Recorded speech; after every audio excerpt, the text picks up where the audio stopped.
Hello guys, आज हम बात करने वाले हैं प्रेशर वेसल के बारे में कि प्रेशर वेसल का प्लांट में मेंटेनेंस हम कैसे करते हैं। तो हम हर वीडियो में एक चीज़ डिस्कस ज़रूर करते हैं कि प्रिपरेशन।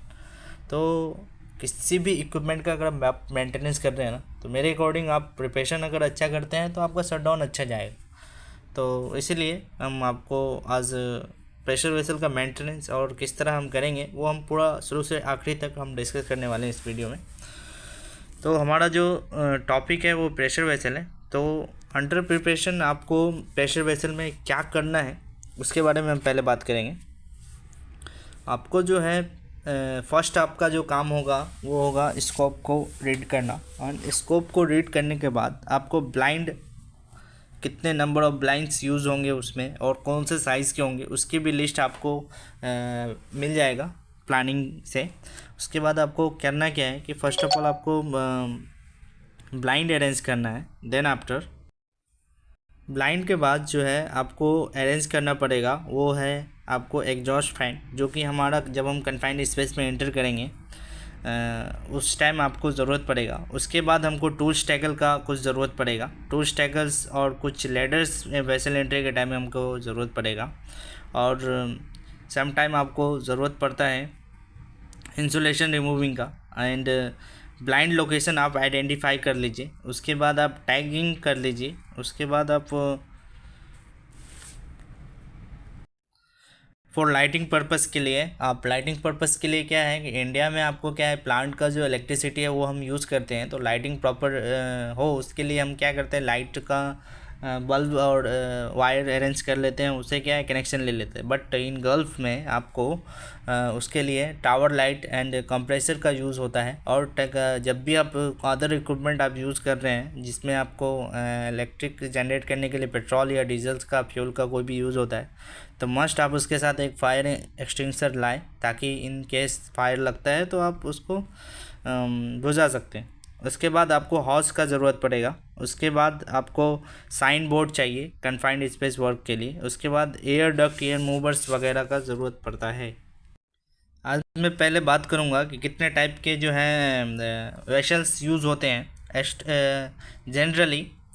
जनरली प्रेशर वेसल जो होते हैं वो 3 टाइप के होते हैं। कॉनिकल शेप जो हमें बाहर से दिखने में लगता है, कॉनिकल, सिलेंड्रिकल एंड कंबाइन में। उसके बाद जो होता है सिलेंड्रिकल शेप में 2 टाइप्स के होते हैं, हॉरिजेंटल शेप एंड वर्टिकल। और स्टोरेज के हिसाब से वो अलग होते हैं, जिसको हम स्पेरिकल वेसल्स भी कहते हैं। सिलेंड्रिकल में 2 होते हैं, हॉरिजेंटल एंड वर्टिकल। वेसल्स में क्या क्या पार्ट्स होते हैं वो हम डिस्कस करेंगे। ऑर्डर से जो हमारा बाहर से जो दिखने वाला है उसमें हमारा मैन बे दिखेगा, जो कि आप देख सकते हैं मैन बे। उसके बाद हमारा सेल दिखेगा एंड नोजल्स दिखेंगे टॉप एंड बॉटम। ये नोजल्स हमारा टॉप का हम वेंटिंग के लिए यूज़ करेंगे हाइड्रोटेज के जैम, एंड बॉटम का हम ड्रेन के लिए यूज़ करेंगे। बाकी का जो नोजल्स है उसको हम ब्लाइंड मार देंगे। और ये 2 जो मैन बे दिख रहा है ये टॉप एंड बॉटम, इसमें क्या करेंगे हम, इसमें वेंटिलेशन के लिए यूज़ करने वाले इसको। इसमें इंटरनल कुछ पार्ट्स होते हैं जो कि होता है, जिसमें हमारा वॉर्टेक्स ब्रेकर होते हैं इंटरनल किसी किसी वेसल्स के अंदर, और बफल प्लेट्स भी होते हैं। बहुत सारे वेसल में अंदर में कैटलिस्ट होते हैं, और बहुत सारे वेसल्स के अंदर इम्पेलर होता है, जो कि आपके स्क्रीन पे जो आ रहा है वीडियो उसमें आप देख सकते हैं। और उसके ऊपर आप इस डायग्राम में देख सकते हैं अंदर इम्पेलर होता है, तो उसको रोटेशन के लिए टॉप में एक मोटर का इंस्टॉलेशन किया गया है। तो हम इस टाइप के वेसल्स का किस तरह मेंटेनेंस करते हैं उसको भी बोलेंगे, और नॉर्मल वेसल्स का मेंटेनेंस किस तरह करते हैं उसको भी हम। नॉर्मली हम एक वेसल ले लेते हैं जो कि आपके स्क्रीन पे देख रहा होगा, ये एक वर्टिकल टाइप वेसल है। इसमें हम क्या करेंगे, फर्स्ट जॉब जो हमारा होगा वो होगा ब्लाइंडिंग का। ब्लाइंडिंग हम कर लेंगे। ब्लाइंडिंग के बाद हमारा सेकेंड जॉब जो होगा वो होगा मैन बे ओपनिंग का। मैन बे ओपनिंग करने के बाद हम उसमें एयर डक्ट का यूज़ करेंगे, जिससे हमारा क्या है कि एयर मूवर या एग्जॉस्ट फैन लगाएंगे, उसके अंदर जितने भी ट्रैप टॉक्सिक गैसेस हैं उसको हम बाहर रिमूव कर देंगे। उसके बाद हमारा फर्स्ट जॉब आएगा वो आएगा हमारा गैस टेस्टिंग का। गैस टेस्टिंग कन्फाइंड स्पेस में वर्क करने के लिए बहुत ही ज़रूरी है। और हमारा गैस टेस्टिंग के अंदर हमारा मोस्टली 4 गैसेस डिटेक्ट किया जाता है। उसमें हमारा पहला गैस होगा ऑक्सीजन। ऑक्सीजन लेवल जो है 19.5 से 23.5 के बीच में ही होना चाहिए। अगर 19.5 से कम है तो ऑक्सीजन डिफिशियंसी की प्रॉब्लम आएगी। अगर 23.5 से ज़्यादा है तो उसमें आपका प्रॉब्लम जो आने वाला है वो फायर का आ जाता है। ऑक्सीजन ज़्यादा होने के कारण वहाँ पे क्या है, स्पार्क जनरेट होगा तो फायर होने के चांसेस बढ़ जाते हैं। सेकेंड गैस होगा हमारा LEL, जो कि 0 होना ज़रूरी है। LEL is a lower explosive limit and that is gas जिसमें कंबसन गैस हम कह सकते हैं। And third one is my carbon monoxide, that is also toxic gas. And H2S आप जानते ही हैं, जो कि 0 होना मस्ट है। ये 4 टाइप ऑफ गैस मॉनिटर्स के जरिए हम जांच करते हैं कन्फाइंड स्पेस में। गैस मॉनिटर होने के बाद हमारा जो जॉब आता है वो आता है कन्फाइंड स्पेस एंट्री का। उसके लिए हमें एक एडिशनल परमिट चाहिए जिसको हम कन्फाइंड स्पेस एंट्री परमिट कहते हैं। उसमें आपको ये गैस मॉनिटरिंग टेस्टिंग का पूरा डिस्क्रिप्शन होगा कि कितना % कौन सा गैस है वो। उसके बाद ही आपको एंट्री करने से पहले आपको एक, आप स्क्रीन पे देख सकते हैं कि एक स्टैंड बाय पर्सन है ग्रीन हेलमेट में, जो यहाँ खड़ा हुआ पर्सन है वो एक स्टैंड बाय सेफ्टी पर्सन है, जो कि हर टाइम कम्युनिकेट करेगा जब बंदा अंदर जाएगा। तो उसके स्टैंड बाय पर्सन के हैंड में परमिट होगा कन्फाइंड स्पेस का, और अटेंडेंस सीट होगा, और टाइम वॉच भी उसके पास होना चाहिए। आप स्क्रीन पे ये जो आप देख सकते हैं ये एक फॉल अरेस्टर है जो हम रेस्क्यू के टाइम में यूज़ करते हैं। उसका यूज़ क्या होता है कि हम हार्नेस पहन के ही कन्फाइंड स्पेस में एंटर करना है। अब कन्फाइंड स्पेस में एंटर किए तो हार्नेस का जो हैंगिंग करने का जो बेल्ट होता है उसको हम रिमूव कर देंगे। उसकी जगह पे आप ये देख सकते हैं कि फॉल अरेस्टर को अटैच कर दिया गया है। वो क्या होता है, फ्रीली होता है। आप जब एंटर करेंगे तो वो फ्रीली मूव होकर आप अंदर जा सकते हैं। अंदर जाने के बाद अगर इन केस आपको गैस लगता है तो आप वहाँ बेहोश हो जाते हैं। तो फॉल अरेस्टर में एक मूविंग पार्ट्स होते हैं, उससे क्या होता है उसको हम बाहर निकालते हैं। आपकी स्क्रीन पे आ रहा है, इस टाइप का फॉल अरेस्टर होते हैं जिसका हम यूज़ देख सकते हैं किस तरह क्लैंपिंग करके किया जाता है। और अंदर जाने के लिए आपको लैडर का ज़रूरत होगा, जो आप स्क्रीन पे देख सकते हैं। और ये एग्जॉस्ट एकदम कंटिन्यू होना चाहिए ताकि ऑक्सीजन की प्रॉब्लम्स इनसाइड नहीं हो। अंदर में हमारा जो काम होता है वो होता है क्या है कि समटाइम ये जो जितने भी अंदर पार्ट्स हैं इसके वेल्डिंग सीम जॉइंट जो है, सीम जॉइंट ये आप देख सकते हैं, ये वेल्डिंग जॉइंट है। इसके ऊपर जो है रस्ट लग जाता है, उसको हम वफ़िंग करते हैं। वफ़िंग करने के लिए ये आप कुछ जॉइंट्स देख सकते हैं, ये जितने भी जॉइंट है, ये जितने भी जॉइंट है या ये सपोर्टिंग एनीथिंग कुछ भी हो, उसको हम वफ़िंग करते हैं। वफ़िंग करने के लिए अंदर में आप देख सकते हैं कि इम्पेलर टाइप का भी आता है, इसको हम लास्ट में डिस्कस करेंगे ये किस टाइप का वेसल्स है। अंदर में समटाइम इसके फोल्डिंग का भी रिक्वायर्ड होता है जहाँ पे हम रीच नहीं कर पाते हैं उस लोकेशन तक। फर्स्ट हमारा इंस्पेक्शन होगा, उसमें हम प्री इंस्पेक्शन करने के बाद उसको हम वफ़िंग करेंगे। उसके बाद पोस्ट इंस्पेक्शन होगा, इसके अंदर के जो नोजल्स हैं वो भी क्लीन करने पड़ेंगे। ये जो नोजल्स कनेक्टेड हैं आप देख सकते हैं, ये नोजल कनेक्शन, ये ओपनिंग करके इस नोजल में इंस्पेक्शन किया जाता है। अगर वो ज़रूरत हो तो उसे भी कि आपको क्लीन करना पड़ेगा। अंदर में जो वेल्डिंग जॉइंट होते हैं जो आपके स्क्रीन पे आ रहा होगा, ये वेल्डिंग जॉइंट का वफ़िंग करने का एक तरीका होता है कि जैसे ये जॉइंट है, इस जॉइंट के 1 inch right side and 1 inch left side पूरा क्लीन होना चाहिए। और प्लस वायर ब्रश से आपको ये वेल्डिंग का पूरा एरिया इतना मतलब क्लीन पूरा ऑलमोस्ट 3 इंच, ऑलमोस्ट 2.5 से लेकर 3 इंच तक क्लीन होना चाहिए। वेल्डिंग जॉइंट से 1 इंच राइट एंड लेफ्ट दोनों साइड क्लीन होना चाहिए, ताकि विजुअल इंस्पेक्शन में उसके क्रैक्स एंड जो भी cavity and rusting pitting anything will be visual clearly.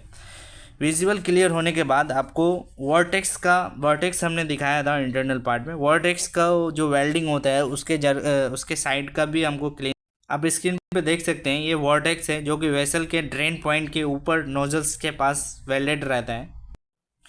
Safety के लिए आप गैस मॉनिटर अंदर लेके जाएं ताकि इन केस अगर किसी भी नोजल्स में अगर टॉक्सिक गैस ट्रैप है तो डिटेक्ट हो तो आप इंस्टेंट बाहर आएँ।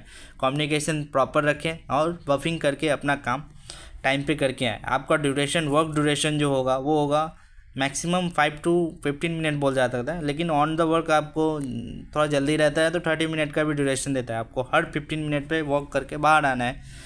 फिर थोड़ा रिलैक्स होके फिर अंदर जाना है, या फिर सेकंड पर्सन है उसको आप एंट्री करिए, एंट्री टाइम एंड टाइम डालिए, उसके बाद उसको एग्ज़िट टाइम पे साइन कराइए। दोनों करने के बाद एंट्री एग्ज़िट कंटिन्यू होना चाहिए। आपका जब इंटरनल वर्क क्लीन हो जाता है कि हाँ अंदर में जितने भी वेल्डिंग जॉइंट है उसका आपने बफिंग कर लिया, बफिंग करने के बाद आपका इंस्पेक्शन क्लियर हो गया, उसके बाद आपका जो काम आता है वो आता है मैनुअल वर्कशॉप करने का। अब एंट्री से बाहर आ जाइए। उसके बाद सिंपल हम एक वेसल्स को स्क्रीन पे लिए हैं जो कि आप देख सकते हैं। इसमें हम आफ्टर इंटरनल वर्क बफिंग हो गया, इंस्पेक्शन हो गया, देन आफ्टर हमारा जो काम होगा वो होगा मैनुअल वर्कशॉप का।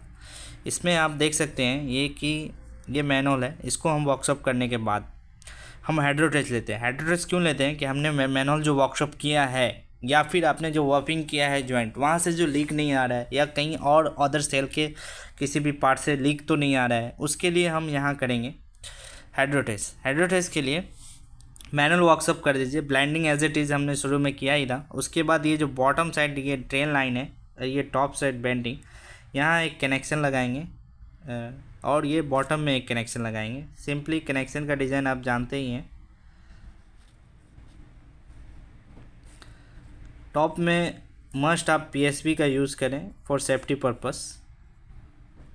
यहाँ वाल है, गेज है, ठीक है। हाइड्रोटेस्ट का सिंपल प्रोसेस है। हम बॉटम से हम वाटर फिलअप करेंगे। वाटर फिलअप करने के बाद अप टू 15 to 13 मिनट हम इसको वेंटिंग वाटर ड्रेन होने देंगे। वेंटिंग होने के बाद, वेंटिंग जब हो जाए उसके बाद हम वॉल को क्लोज़ कर देंगे। ये नेक्स्ट वॉल इधर जो होता है, यहाँ पे एक वॉल होता है, इसको हम क्लोज़ कर देंगे। क्लोज़ करने के बाद हम ये यहाँ पे एक वॉल होगा, इसको हम क्लोज़ कर देंगे। एंड यहाँ पे एक पंप का हम अरेंजमेंट करेंगे। हम यहाँ पे मैनुअली पंप का यूज़ करने वाले हैं। तो हाइड्रोटेस्ट के लिए ये कनेक्शन है टॉप एंड बॉटम में, ठीक है। ये वॉल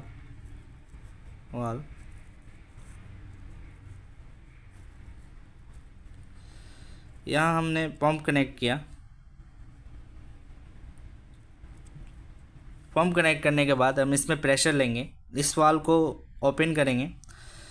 ये वाल ओपन करने के बाद 1 मिनट, ये वाल ओपन करेंगे। वाल ओपन करने के बाद हम प्रेशर लेंगे, दोनों वाल ओपन रहेगा, ये भी ओपन रहेगा, बट ये वाल जो है आपका क्लोज रहेगा। प्रेशर लेने के बाद हमको जितना क्यूसी बोलेगा प्रेशर हम ले लेंगे। मान लीजिए आपको बोल दिया है कि 40 kg प्रेशर लेना है, तो आपको टॉप एंड बॉटम में 1 से 2 kg का डिफरेंस दिखेगा। तो 40 kg ऊपर वाले गेज में आना चाहिए। 40 kg हम प्रेशर ले लेंगे। 40 kg प्रेशर लेने के बाद ये वाल तो क्लोज़ है, ये वाल हम क्लोज़ कर देंगे। ये और ये 2 वाल ओपन रहेगा, ओके। इसमें से ये वाल क्लोज़ कर देंगे, ये क्लोज़ रहेगा, ये ओपन रहेगा, ये ओपन रहेगा। यहाँ पे हमारा गेज है, ये गेज, ये दोनों में हमारा ऊपर वाले में 40 kg शो करेगा, तो नीचे सम टाइम 41 या फिर 42 भी शो कर सकता है। ऊपर में 41 होना चाहिए। उसके बाद हम प्रेशर लेने के बाद उसको हम इंस्पेक्शन ऑफर करेंगे। इंस्पेक्शन टीम आएगा, चेक करेगा प्रेशर होल्ड है, उसके बाद वो आपको रिलीज़ करने के लिए बोल देगा। प्रेशर रिलीज़ करने के बाद आपका जो काम आएगा वो होगा डीप ब्लेंडिंग का। डीप ब्लेंडिंग आप कर दीजिए। डीप ब्लेंडिंग करने के बाद आपका जो वर्क है, डीप ब्लेंडिंग के बाद जो वर्क है वो आपका है हाउसकीपिंग करके आपको वेट करना है प्लांट रनिंग का। प्लांट रनिंग के टाइम आप जो जितने भी जॉइंट आपने डीप ब्लेंडिंग किया है, लाइक जितने भी नोजल्स थे या फिर मैन बे में भी लीक आने की पॉसिबिलिटी होती है, या टॉप बॉटम ड्रेन बॉटम जो आपने या इधर उधर जितने भी ब्लाइंड मारे हैं उसमें लीक आने की पॉसिबिलिटी। आपके स्क्रीन पे एक वेसल्स का डायग्राम आएगा, उस पर आप देख सकते हैं कि कितने सारे नोजल्स होते हैं। बहुत सारे होते हैं, 7 8 9 10 बहुत सारे उसमें एज फॉर रिक्वायरमेंट उसमें नोजल्स होते हैं। तो वहाँ से आप जो डीप ब्लेंडिंग करेंगे वो चेक करने के लिए आपका प्लांट रनिंग होगा, नाइट्रोजन इसमें पर्जिंग किया जाएगा, तो उस टाइम में आपका वो लीकेज पता चलेगा। उसके बाद आपका वो क्लियर होता है। तो अब मेरा नेक्स्ट टॉपिक है कि आपने वेसल्स बाहर से तो देख लिया कि कितने टाइप हो गए। इंटरनल में 3 टाइप्स मैंने अब तक किया है। उसमें जो है हमारा फर्स्ट नॉर्मली जो अंदर में पूरा खाली होता है, जो कि ये है, ये भी हम करते हैं। ये कैटलिस्ट टाइप के हैं मोस्टली। कैटलिस्ट टाइप मैंने जो किया है वो इस टाइप का वर्टिकल था। वर्टिकल में क्या था कि ये टॉप एंड बॉटम मैन बे था, एक यहाँ मैन बे था, एक ये मैन बे, बीच में एक नेट थी और उसमें पूरा कैटलिस्ट भरी हुई थी। कैटलिस्ट खाली करने के बाद उसमें कैटलिस्ट फिट लोडिंग था, बस उसमें हाइड्रो टेस्ट नहीं होता है। ब्लैंक वाले जो अंदर से खाली होता है ना, कुछ नहीं होता है जिसका, उसमें ही हाइड्रो टेस्ट होता है। आपने 2 टाइप तो देख लिया, फर्स्ट जिसके अंदर पूरा खाली रहेगा, सेकंड जिसमें कैटलिस्ट भरी जाती है, और थर्ड वन जो इम्पेलर होता है जिसके अंदर, इसमें भी आप हाइड्रो टेस्ट नहीं ले सकते हैं। ये आपके स्क्रीन पे फुल फिगर आ रहा होगा जिसके अंदर इम्पेलर होता है। तो इसके मेंटेनेंस के लिए हम क्या करते हैं, फर्स्ट ऑफ ऑल आपको इसके हाइट के अकॉर्डिंग आपको एक इसके फोल्डिंग तैयार करना पड़ेगा जहाँ पे आप रख सके इस इम्पेलर को। उसमें क्या होता है कि ये टॉप का ये वाला पोर्शन और ये बीच का इम्पेलर विथ दिस, ये जो आपके कलर पे स्क्रीन में कलर आ रहा है, ये पूरा पार्ट एक साथ उठा के आप जो साइड में इसके फोल्डिंग बनाओगे उसके ऊपर रखा जाएगा। इसके फोल्डिंग का डिज़ाइन आप स्क्वायर में बना सकते हो इस टाइप का, ठीक है। इस टाइप से आपको बनाना पड़ेगा और इसको यहाँ से लिफ्ट करके, इसको इधर से लिफ्ट करके इस पे रख देना है। इसके फोल्डिंग मजबूत होना चाहिए, फिर भी प्रॉपर एस्टिमेटिंग होना चाहिए कि इसका वेट कितना है, उस हिसाब से इसको उठा के इसमें डालेंगे। फिर हमारा जो बैलेंस पार्ट हो जाएगा, वहाँ पे बैलेंस पार्ट वो होगा हमारा ओनली सेल। तो सेल को ये आप देख सकते हैं इंटरनल पार्ट इम्पेलर वाले का। फिर सेल के अंदर जितने भी सेम वेल्डिंग जॉइंट है उसको हम वफिंग कर देंगे। वफिंग करने के बाद सेम प्रोसेस जो उसमें हुआ, फ़र्क बस इतना है कि जो ब्लैंक अंदर में जो सेल खाली रहता है ना जिस वेसल के अंदर, उसका हाइड्रो टेस्ट होता है। बाकी जो कैटलिस्ट वाले हैं उसमें हाइड्रो टेस्ट नहीं होता है। जो इम्पेलर वाले हैं उसका भी हाइड्रो टेस्ट नहीं होता है, क्योंकि अंदर इक्विपमेंट के अंदर जो भी नोजल्स वगैरह हैं, कुछ नोजल्स वाले आते हैं इस टाइप के, इसमें भी हाइड्रो टेस्ट नहीं लेंगे क्योंकि इसका नोजल्स डैमेज हो जाएगा, बेंड हो जाएगा, इसलिए हम हाइड्रो टेस्ट नहीं लेते, ठीक है। इम्पेलर में इम्पेलर डैमेज हो जाएगा इसलिए हम नहीं लेते हैं। कैटलिस्ट में तो कैटलिस्ट भरा रहता है तो उसमें आप कैसे लोगे, उसमें वाटर एक बूंद भी नहीं आना चाहिए कैटलिस्ट, नहीं तो वो उसमें प्रॉब्लम्स आता है। इसलिए इस तरह से हम डीप ब्लेंडिंग करके हम 3 टाइप के वेसल्स हमने किए हैं जो कि हमने बता दिया है। इसी तरह आप हाइड्रो टेस्ट कर सकते हैं। हमने इस टाइप का किस प्लांट में देखा है वो भी हम बताएंगे। ये जो आपकी स्क्रीन पे आ रहा है ये हम VCM प्लांट में देखा था, पाउडर मैन्युफैक्चरिंग प्लांट था सेम। एंड सेकेंड वन जो हमारा था जिसके अंदर कैटलिस्ट भरा जा रहा था इंटरनल में, उसको हमने देखा था N2O2 प्लांट में। एंड उसके बाद हमारा जो ब्लैंक है वो मोस्ट ऑफ बहुत सारे में यूज़ होता है, वो आप देख सकते हैं। ये हमारा कुछ वर्किंग एरिया का एक पिक्चर है, मैं आपको दिखाना चाहूँगा, ठीक है। ये रहा, ये हमारा वेसल्स है, इसमें मैनुअल वर्कशॉप हो रहा है लास्ट टाइम, ये आप देख सकते हैं। अगर वीडियो अच्छा लगा हो तो ज़्यादा से ज़्यादा शेयर करें ताकि इन्फॉर्मेटिव लगे तो लाइक करें, सब्सक्राइब करें। इसी के साथ थैंक यू, गुड बाय।